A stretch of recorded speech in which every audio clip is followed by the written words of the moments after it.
Aujourd'hui, on poursuit notre série Destinée.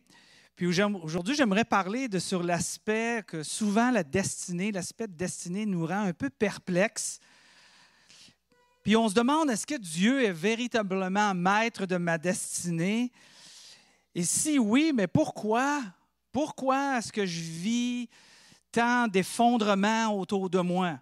J'ai l'impression que ma vie est en train de s'effondrer.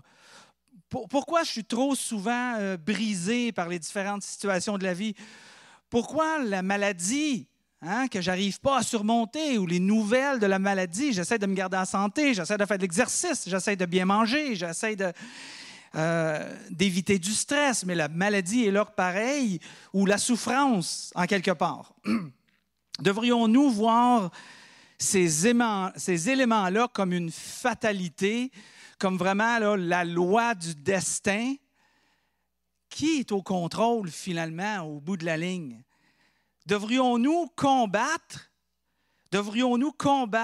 pour éviter ce qui nous arrive, ces souffrances, puis ces peines, puis ces maladies? Est-ce qu'on devrait combattre contre ça? Après tout, peut-être qu'on pourrait arriver à se dire, mais si Dieu m'aime, il ne me laisserait pas vivre ces choses-là, il ne me laisserait pas avec tant d'obstacles devant moi. Et c'est là que parfois on rencontre des gens. On rencontre des gens qui ont cessé de combattre, mais plutôt qui ont lâché prise, qui ont accepté leur situation. Des gens que quand tu parles avec eux autres, tu vois qu'ils ont un sentiment de paix qui existe dans l'adversité. Donc, accepter l'adversité comme quelque chose qui vient de la main du Père Céleste est un excellent pas vers la foi. Accepter l'adversité comme quelque chose qui provient du Père Céleste est un excellent pas vers la foi. On va développer cette idée-là. On a commencé une série qui s'appelle Destinée, l'autre semaine avant, voilà 2 semaines, parce que la semaine passée, malheureusement, on n'a pas eu d'assemblée puisqu'on n'avait pas le local. Donc, on avait commencé cette série-là, La Destinée, pour nous aider à découvrir le plan que Dieu a sur nos vies. Et on s'est posé une question. Est-ce que notre existence n'est qu'un élément de chance ou existons-nous pour une raison bien précise? On a discuté pour découvrir que le but de l'existence, souvent on va se poser la question, on va dire pourquoi j'existe? Je vais laisser le temps à mon ami de me rattraper. Pourquoi j'existe? Et on a défini que cette question-là peut-être se répond mieux plutôt avec « pour qui j'existe ». Parce qu'on avait mis l'emphase sur notre destinée est en lien aussi et intimement reliée avec la destinée des autres lorsque l'amour de Dieu et l'amour des gens devient central pour nous. Alors, à un moment donné, notre destinée personnelle est intimement reliée avec la destinée des autres parce qu'on trouve plaisir, à cause de l'amour, d'aider les autres à trouver chacun leur destinée, leur chemin de vie, si vous voulez. Alors, on avait développé. Aujourd'hui, notre destinée, on va parler justement que ça inclut des moments qui sont difficiles. Et peut-être que vous allez dire, bon, mais la présence d'adversité dans ma vie, des moments difficiles dans ma vie, bien, ça veut peut-être probablement dire que Dieu n'est pas là ou que Dieu est absent. Dieu n'est peut-être pas là, puis Dieu est peut-être absent parce que justement, je vis quelque chose de difficile. Quand c'est pas trop difficile, ça ne vient pas toujours bouger notre foi ou ébranler notre foi. Mais quand ça devient vraiment dur, vraiment intense, quand ça commence à nous empêcher de dormir, quand ça affecte notre couple, si on est en couple, quand ça nous empêche de manger, là, on commence parfois à dire, puis quand ça dure un certain bout de temps, on s'entend que si ça dure 2-3 jours, ça va bien, on passe par-dessus la tempête, on s'attache comme il faut dans la chaloupe, puis on ne bouge pas, puis on dit c'est correct, ça va passer. Mais quand ça dure 1 mois, puis 2 mois, puis 3 mois, puis 6 mois, puis 1 an, puis 2 ans. Là, on se dit, est-ce que Dieu est avec moi? Est-ce que Dieu m'a abandonné?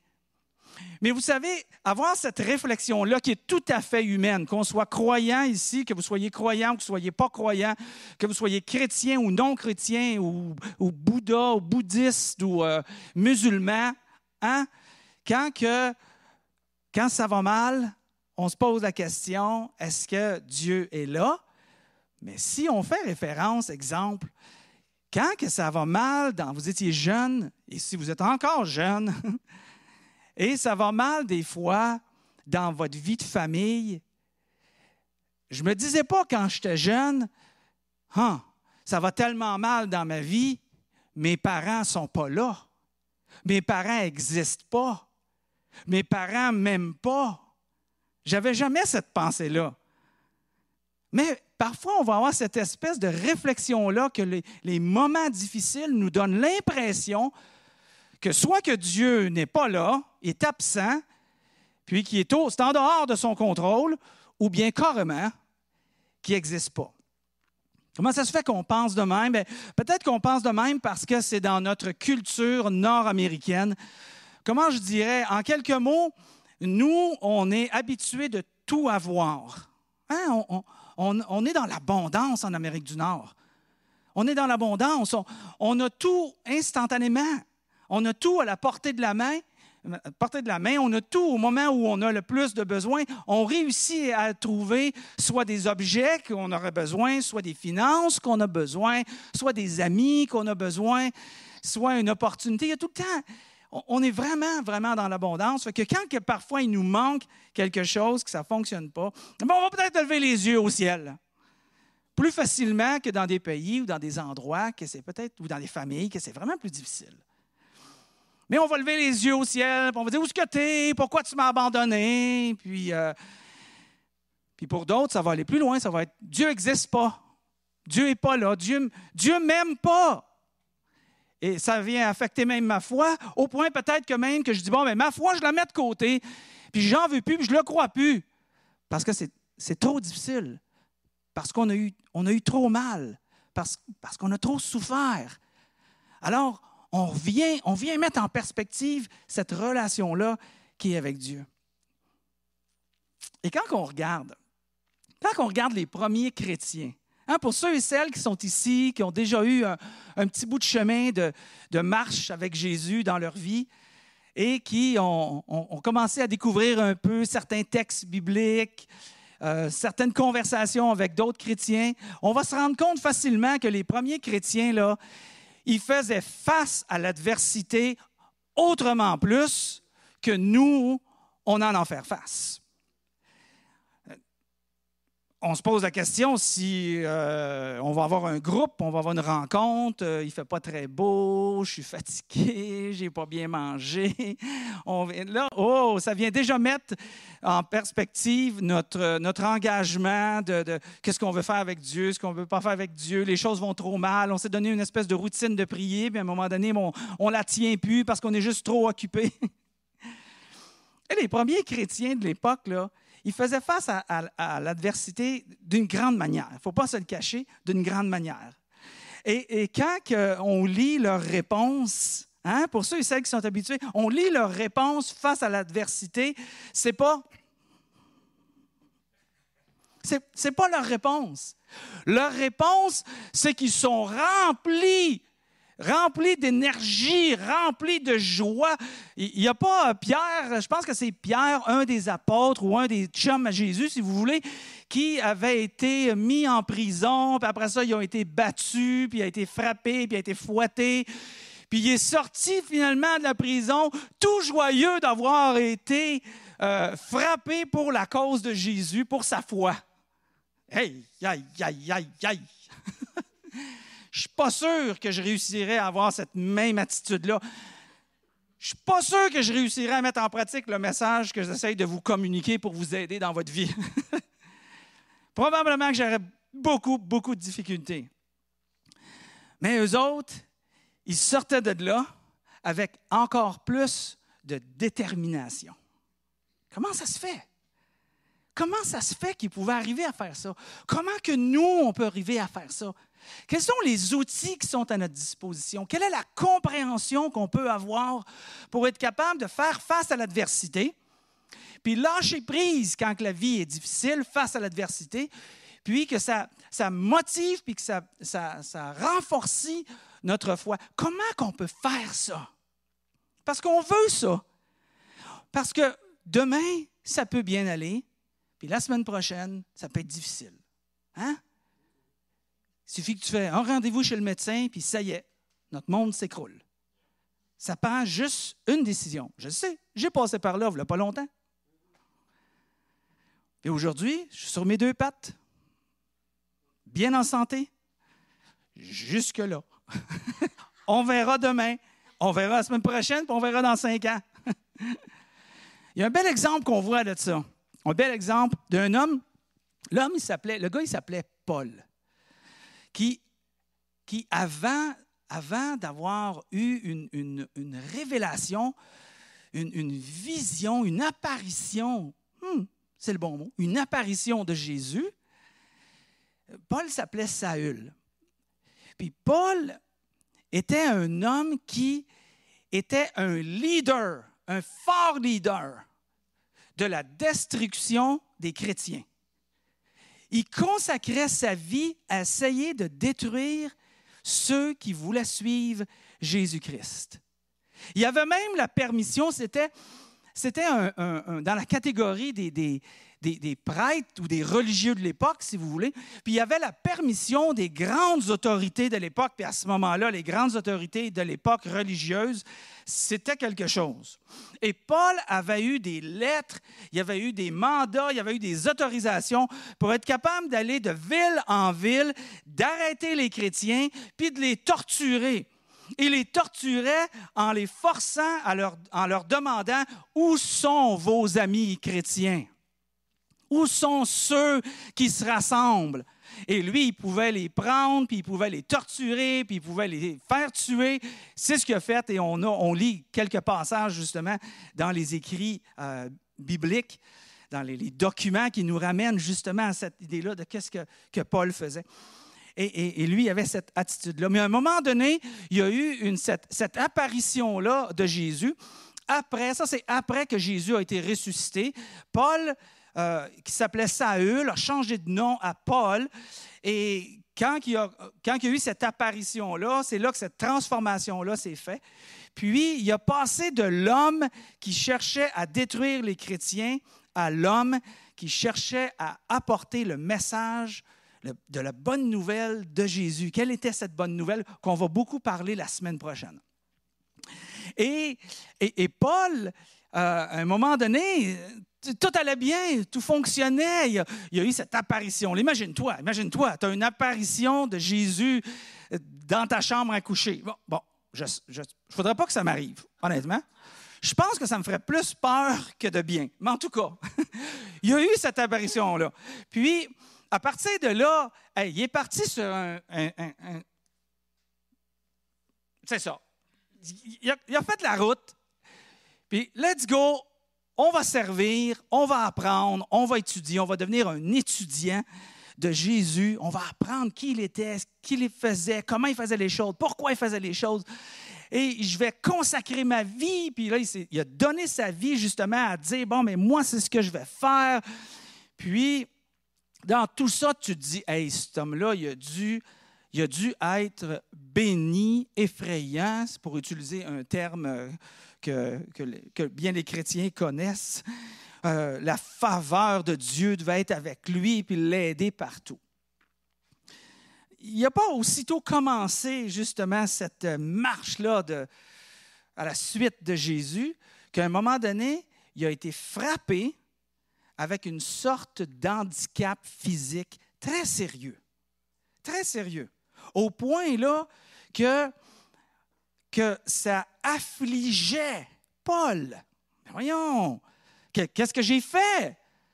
Pourquoi je te donne ma vie, je te consacre ma vie, je te donne tout ce qui m'appartient, mon temps, mon argent, mon linge, mes opportunités, mes expériences. Pourquoi que tu me donnes cette affliction-là? Tu ne m'aimes pas? Ou bien, est-ce que j'ai eu une apparition puis c'était dans un rêve, mais Jésus n'existe pas? Hein? Il aurait pu, parce que justement, il a été frappé de ça. Mais Paul a appris une leçon très, très, très précieuse pour vous et pour moi aujourd'hui. Même si ça a été écrit il y a 2000 ans, c'est encore pertinent, extrêmement pertinent pour chacun d'entre nous. Cette leçon-là peut nous aider à mieux comprendre votre destinée lorsque les situations indésirables surviennent sur vos vies. On va regarder les textes de qu'est-ce que Paul a écrit, une lettre qu'il avait écrite dans une église, semblable un peu à celle-ci, et qui répondait à des questions que les gens de l'Église avaient, parce qu'il faut comprendre que les 300 premières années, après la résurrection de Jésus-Christ, il n'y avait pas de Bible. Hein? Ce n'était pas accessible comme ça. Il y avait quelques parchemins qui étaient ici et là écrits, qui étaient lus d'une église parfois à une autre, dans toute une région, dans tout un continent. Alors, ce n'était pas accessible. Tu n'allais pas au Walmart pour t'acheter une Bible. Là. Tu ne commandais pas ça sur Amazon.ca, là, puis là, ils t'envoyaient une Bible. Il n'y avait pas de ça les 300 premières années. Fait que les gens, là, ils écrivaient à Paul, puis ils posaient des questions, puis Paul réécrivait des lettres, puis il répondait aux gens sur les questions que les gens avaient. Puis certaines de ces lettres-là ont été conservées. Certaines ont été perdues, on ne les a jamais retrouvées. Certaines autres ont été gardées. Puis une de ceux-là, ce qu'on appelle le livre de Corinthiens, parce que c'était une église à Corinthe, en Grèce. Et Paul écrit pour répondre à des questions, et il dit, regardez ce qui est écrit. On retrouve ce passage-là, il dit, « À cause de l'excellence de ses révélations », parce que Paul recevait des révélations de Jésus, de Dieu, pour être capable de justement communiquer aux gens les vérités qui venaient de Dieu. Alors, Paul recevait des révélations. Et dans ce contexte-là, il nous racontait un petit peu avant qu'il a été amené au ciel. Puis là, il dit, je ne sais pas si c'était dans mon corps ou si c'était en dehors de mon corps. Mais en tout cas, tout ce que je sais, c'est que j'ai eu cette vision-là des choses de Dieu, des choses extraordinaires. Puis, ces choses extraordinaires-là auraient le pouvoir sur moi d'être fanfaron, de dire, écoutez bien, moi je suis François, là. Moi je suis François, puis moi je connais ça, la Bible. Moi là, je l'ai eu, Dieu m'a parlé, puis Dieu m'a dit. Fait qu'il écoute. Fait que pour être sûr que Paul n'ait pas cette attitude-là, Dieu a dit, je vais faire quelque chose pour lui. Oups. Il dit, à cause de l'excellence de ses révélations, pour que je ne sois pas orgueilleux, il m'a été donné. J'arrête là. Il a été donné. Le but principal de qu'est-ce qui va vivre là, hein? Il y a une raison, c'est important. Il y a une raison derrière l'affliction. Il y a une raison derrière l'affliction. Parfois on la comprend, parfois on ne la comprend pas. Parfois, on la comprend plus tard. Et il dit, il m'a été donné. Mais le terme qui est intéressant ici, c'est le terme donné. Parce que donner ici, c'est un terme que Paul utilise pour souligner quelque chose d'agréable que tu reçois, à peu près comme un cadeau de Noël qui t'a été donné ou un cadeau de fête qui t'a été donné. Alors, le mot « donner » s'applique dans le contexte que c'est quelque chose de le fun que tu vas recevoir. Un peu comme, à un moment donné, quand vous allez vous mettre ensemble, vous allez m'acheter une belle limousine de l'année, tu sais. Mais je vais dire non. Tu sais. Mais donner. Alors, c'est vraiment le mot qu'il a utilisé. Fait que Paul est en train d'écrire. Il est en train d'écrire, puis il est en train de dire justement que ça m'a été donné comme un cadeau. Qu'est-ce que tu as reçu, Paul? Qu'est-ce que tu as reçu de Dieu comme un cadeau? Hey, j'ai hâte de voir. Mais Paul continue en disant, je n'ai pas tout à fait vu ça comme un cadeau, hein, une fois que je l'ai eu. Il dit, Dieu m'a donné une écharde dans la chair, un ange de Satan, partez pas en peur, pour me frapper, pour que je ne sois pas trop orgueilleux. Il dit, on va mettre quelque chose clair tout de suite. On va mettre quelque chose clair tout de suite. C'est écrit, il m'a donné une écharpe dans la chair, un ange de Satan. Alors, qu'est-ce qu'un ange de Satan? Alors, je regardais un ange de Satan, j'ai fait des recherches, j'ai écouté, j'ai lu des livres, puis j'arrive à la conclusion que j'en ai aucune idée. Je ne sais pas. Un ange de Satan. Est-ce que vraiment il y a Satan qui est un ange qui intervenait dans sa vie à Paul d'une certaine manière? Peut-être. Est-ce que c'est une expression? Hein? Des fois, ça peut être une expression de l'époque. Aujourd'hui, on en a des expressions. Des fois, on va dire, mon père, des fois, il va dire ça. Il va dire, ah ben, ça parle au diable. Ah ben, quoi? T'es-tu possédé par le diable? Mais non, c'est une expression. C'est une expression. Ça peut être simplement une expression. Alors, Paul dit, il m'a été donné ce cadeau-là de Dieu. Attends, c'est vraiment ce que Paul dit, là. C'est vraiment ce qu'il pense. Il dit, il m'a été donné un cadeau, une écharde dans la chair. Mais une écharde, là, ici, là, il ne faut pas penser un peu, tu sais, comme là, il y a une nouvelle affaire là, qui ont sorti, là, des cuillères de bois, des couteaux de bois, des fourchettes de bois. Tu sais, dans les Tim Hortons, ces affaires-là, c'est des petites cuillères de rien, là, puis tu pognes ça, là, puis tu pognes des échardes. C'est quoi? C'est juste une passe. Hein? On passe du chocolat, pas de chocolat, on passe du carton au plastique, ou du plastique au carton, du carton au bois, du bois au métal. Je ne sais pas où on va s'en aller à un moment donné. Puis là, ben, tu pognes une petite écharde. Mais une petite écharde, tu ne mourras pas avec une petite écharde. Hein? Tu arrives chez vous et tu l'enlèves. Mais il faut voir ça comme Paul, ce qu'il nous expliquait, c'est plutôt comme un ronce. Hein? C'est plutôt comme une grosse épine qui est dans son côté, qui est dans son corps, il dit, j'ai ça.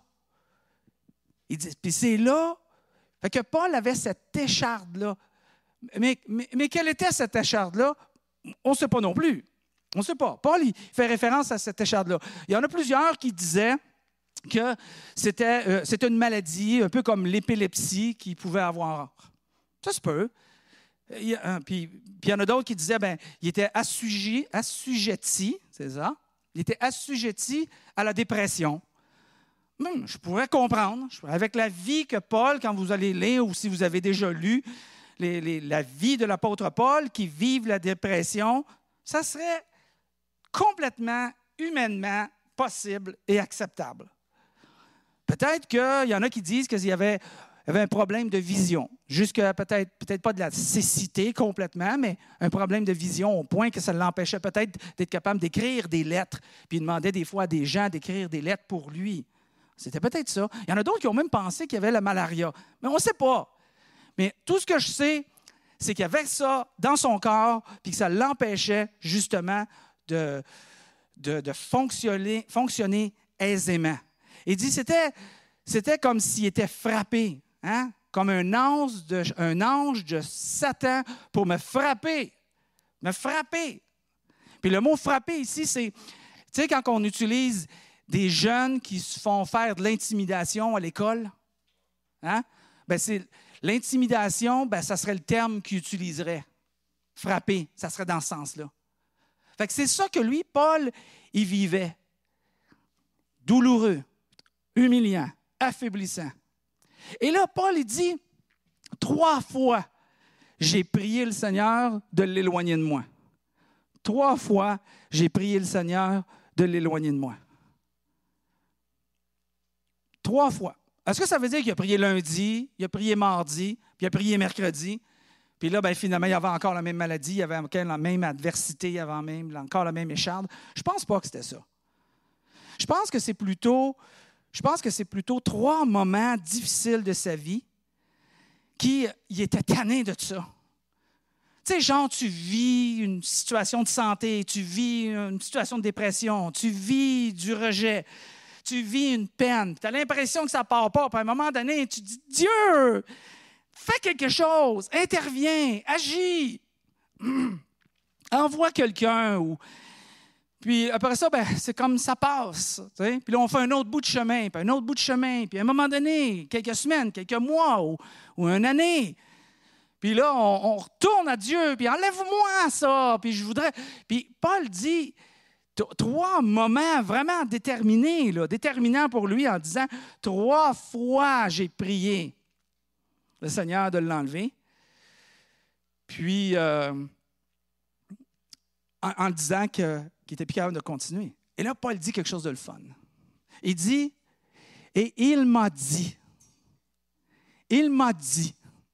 Ah ben là, qui n'aimerait pas ça? Que quand on a de l'adversité, on n'entend pas finalement Jésus qui nous dit clairement qu'est-ce qu'il en est. Hein? Moi, là, des fois, là, je prie, puis là, je demande à Dieu une certaine chose. Là. Puis là, je suis là, puis j'attends. Sérieusement, j'attends vraiment, là. Je me mets de la musique, là, puis là, j'attends. Puis là, après 5 minutes, je me dis, je peux pas, ça sonne pas, il y a quelqu'un, Puis là, j'attends, mais pas de réponse. Là, c'est difficile. J'aimerais des fois avoir cette réponse-là. François. Et tabarouette. Oui, Seigneur. Ce que tu veux. Puis, j'avais encore foi en toi, fais-toi-en pas. Je faisais semblant. Paul a dit, et Dieu m'a dit, wow, quand même. Combien de fois que j'aimerais entendre ça? Et la réponse a été, que Paul a reçu, ma grâce te suffit.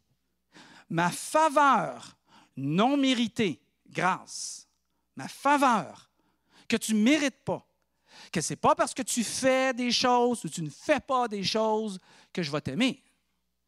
Je t'aime parce que je t'aime. Point, c'est tout. Tu fais-tu des fautes? Mais oui, c'est pour ça que Jésus est venu. Tu fais-tu des grosses fautes? Ben oui, c'est pour ça que Jésus est venu. Ma grâce, c'est que je t'accompagne. Je suis avec toi. Je te soutiens. Que tu le mérites, que tu ne le mérites pas. Que tu lis ta Bible ou que tu ne la lis pas. Que tu vas à l'église ou tu ne vas pas à l'église. Je suis avec toi. C'est bon de savoir ça. C'est bon de voir le Dieu qui nous aime et qu'on veut découvrir et servir. Il dit, ma grâce te suffit. Ah! Et Dieu continue en disant, et ma réponse est non. Quoi? Attends un peu, là. Moi, je te prie, je te demande d'intervenir, de faire quelque chose, et là, tu me réponds non. Non, j'enlèverai pas cette adversité dans ta vie, j'enlèverai pas cette écharde dans ta vie. Même si je pourrais, je ne le ferai pas. Pourquoi? La grande question quand ça va mal, quand c'est difficile, pourquoi? Et Paul reçoit comme réponse, il dit, « Car ma puissance s'accomplit dans la faiblesse. » Ah! Ma puissance s'accomplit dans la faiblesse. J'ai une promesse pour toi, Paul, par contre. J'ai une promesse pour toi, Maxime. J'ai une promesse pour toi, Lynn. J'ai une promesse pour toi, Louise. Il nous dit à chacun d'entre nous, ma puissance s'accomplit. Je te dis non sur ce que tu veux, mais te dire non, c'est de te faire une faveur. Parce que cette faveur va faire en sorte que tu vas complètement dépendre de moi. Ma puissance va être complète, va être parfaite, va être révélatrice, va être convaincante au travers de ta dépendance en moi. Wow! Est-ce qu'on comprend pourquoi c'est un cadeau? Parce que c'est ça qu'on veut. Qu'est-ce qu'on fait? Lorsqu'on est pris avec une opposition de même dans notre vie, Quand on vit une certaine écharpe dans notre chair, une adversité en quelque manière que ce soit, est-ce qu'on se met en colère? Est-ce qu'on se remplit de frustration? Est-ce qu'on tombe dans le découragement ou dans l'abandon? Paul, lui, était heureux de lâcher prise lorsqu'il a entendu ça. Ça a pris 3 fois. Mais au bout de 3 fois, il a entendu ça. Et là, il a arrêté de focuser sur son handicap et il a commencé à apprécier le don qu'il a reçu. Il vit avec, je vais vivre avec, puis tant qu'à vivre avec, je suis aussi bien d'en faire une force dans ma vie à moi pour le bien-être des autres. Fait que je vais vivre avec, puis je ne me cacherai pas. Je vais en parler, puis je vais même dire que c'est au travers de cet handicap-là que j'ai, de cette épreuve-là dans ma vie, cette adversité-là, cette chose-là que je vis. Il dit, je vais vivre avec, je vais le démontrer, puis je vais même, et comment il dit ça en ces mots, il dit, je me vanterai même plutôt de ma faiblesse afin que la puissance de Christ repose sur moi. Je vais même me vanter de cette faiblesse-là. Vanter, une manière de parler, bien sûr. Je ne vais pas me cacher. Je ne vais pas prétendre que rien ne se passe. Je ne vais pas me mentir à propos de ce qui se passe. Je ne vais pas me donner des excuses. Je ne vais pas donner des excuses aux autres. Si Dieu a choisi ça pour moi, je vais l'embrasser de toutes mes forces. C'est ça que Paul dit. Il y a un de mes amis, la semaine passée, j'ai dû aller à Toronto. J'ai fait un voyage là-bas. Puis en allant là-bas, il y avait un couple qui était là, qui était en avance à la scène comme ça. Puis un jeune couple là, qui avait... entre 30 et 40 ans, peut-être, puis qui commencent à dire qu'ils n'ont pas d'enfants parce qu'ils ne sont pas capables d'avoir des enfants, puis qui vivent l'infertilité. Et quand moi j'ai entendu ça, c'est ça que j'ai pensé. Ces gens-là ont appris à accepter l'inacceptable. Ils ont appris à vivre avec, à remercier Dieu dans cette faiblesse-là, puis même, ils s'en servent pour édifier les autres. J'ai dit dans ma tête, puis dans mon cœur, j'ai dit, wow, c'est ça que Paul disait. Il dit, afin que la puissance de Christ repose sur moi. Accepter, c'est ça qu'il faut faire. Accepter mes limites ouvre la porte à recevoir une assistance illimitée. C'est pour ça que Paul conclut, ou presque, en disant « Je trouve ainsi ma joie dans la faiblesse, les insultes, la détresse, les persécutions et les angoisses que j'endure pour Christ. Je trouve ainsi ma joie. » Intéressant. Quelle perspective. Et ce qui est intéressant, c'est qu'il ne parle pas simplement de son écharpe dans la chair. Il fait référence à son écharpe dans la chair, l'adversité qu'il aurait aimé qu'il parte, mais que Dieu lui dit, c'est favorable pour toi que tu le gardes, parce que c'est comme ça que je m'exprime en toi, pour toi et pour les autres. Mais Paul, il dit, je vais reprendre le même principe, puis je vais l'appliquer à tous les niveaux de ma vie. Je vais les appliquer quand je suis dans la faiblesse. Tu es des fois dans la faiblesse? Tu te sens faible, incapable, vulnérable. Dans la faiblesse, je vais me servir de ce principe-là. Dans les insultes, quand les gens vont t'insulter, quand les gens ne vont pas t'honorer, quand les gens vont te ridiculiser, quand les gens vont te rejeter. Wow! Il dit, je trouve ma joie dans les insultes. Dans la détresse, quand le bateau est en train de se promener dans ma vie, quand les vagues sont trop fortes, quand je perds le contrôle, je vais être dans la joie. Dans les persécutions, bien sûr, dans les angoisses, les choses qu'on vit et qu'on a peur de ce qui va arriver, on a peur de ce qui n'arrivera pas. Il dit, et c'est comme ça que j'endure et que je vis pour Christ. Et il dit, il conclut en disant, car c'est lorsque je suis faible que je suis réellement fort. Wow! C'est quand je suis faible que je suis réellement fort. Donc, je conclus avec ça. Si tu crois que Dieu peut intervenir dans des situations difficiles, dans tes oppositions, dans tes malheurs, mais qu'il décide de ne pas intervenir. S'il décide de ne pas intervenir, tu as deux options. La première option, tu continues de combattre malgré que Dieu a décidé de ne pas t'enlever cette écharde. Tu continues de combattre. On s'épuise, on perd foi, on perd courage. Beaucoup abandonnent la foi parce qu'ils n'acceptent pas. Continuent à combattre. Ou tu reçois ton adversité comme un don de Dieu à lequel est rattaché un but et une promesse.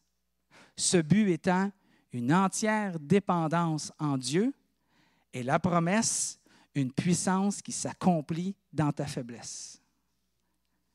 Et si vous pensez que Jésus n'a pas été le premier à montrer le chemin pour qu'on puisse marcher à sa suite et faire comme lui, c'est exactement ce que Jésus a fait. Et je vous rappelle juste l'histoire au moment où que Jésus allait être crucifié.